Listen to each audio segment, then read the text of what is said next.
السلام عليكم على أحلى وأغلى متابعين. شلونكم بنات؟ إن شاء الله الكل بخير.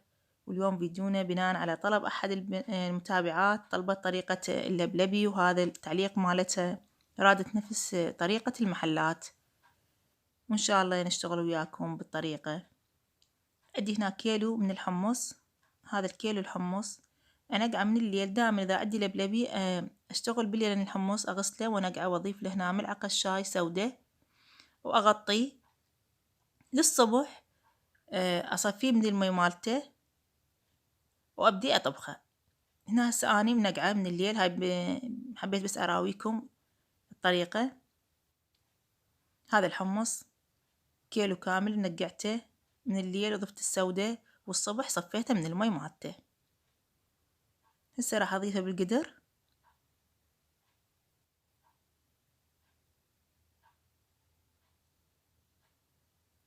هنا أضيف، وراح أضيف المي بنات الأضيفه مي عادي، بس من يعني إحنا عندنا فلتر أو المي الآرو تشتروه، أضيفوه أحسن للبلبي الباقلة، يعني بساعة يستوي إذا مي مفلتر، يعني مي نظيف.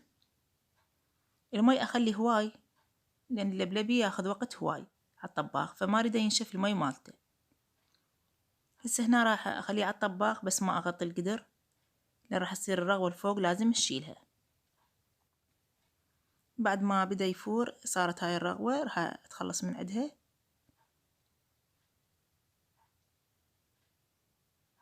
من أشيل هاي الرغوة كلها اللي يصير الفوق.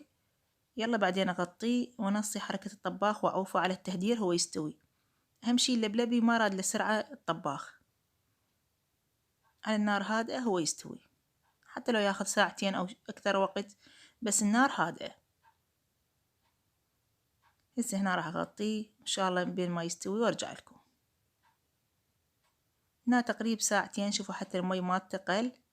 هسه شوف اللبلبي شلون انمرد، ما شاء الله استوى.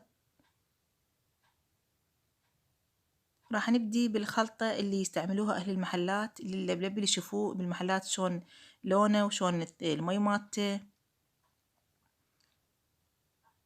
أشيل من اللبلبي، تاخذون شوية من المي واللبلبي اللي استوى عندكم هذا،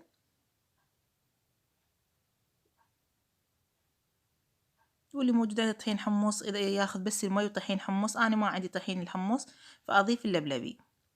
هذا القياس اللي أخذته. راح نجي على التتبيلة مالت اللبلبي.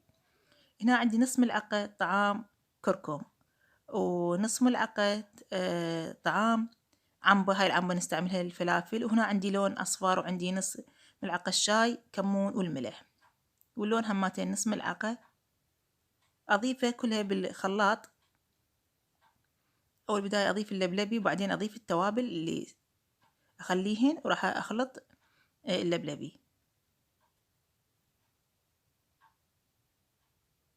اللي ما يحب الكركم عادي يضيف فقط العنبة والكمون واللون والملح، بس تخافون من ريحة يعني الكركم تطلع هي الريحة، بس لا تكثرون هواي. هسه بعد ما خلطتها راح أضيفه على اللبلبي. الكيلو ياخذ نص ملعقة طعام، يعني نص ملعقة أو أقل، قللوا كركم. والعنبة هم نفس القياس، العنبة اللي نستعملها للفلافل بس بودر. وكمون نص ملعقة الشاي، واللون هماتين نص ملعقة الشاي.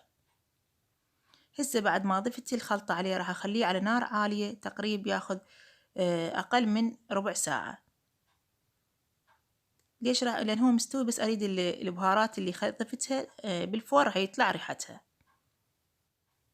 هنا أضيف الملح. الملح انتو حسب ايش قد ما تردون. هنا عندي أنا ملعقة ونص تقريب طعام الملح، وإذا يحتاج بعدين هماتين أضيف له. شوفوا بنات، بعد ما أخذ تقريبا ربع ساعة أو أقل، شوفوا شلون صار اللون يجنن، والطعم هماتين نفس طعم اللبلبي تشتروه من المحلات، يعني من الأسواق. شوفوا شلون صار.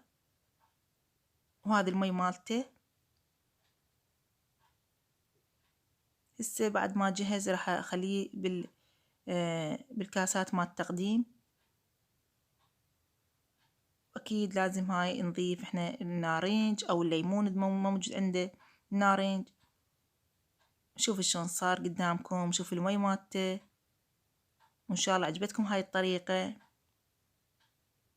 نضيف التوابل اللي قلت لكم عليها، وراح تشوفون هو هذا السر والطعم اللي يضيفوه لهالمحلات. هنا صارت عليه قطرات من النارنج.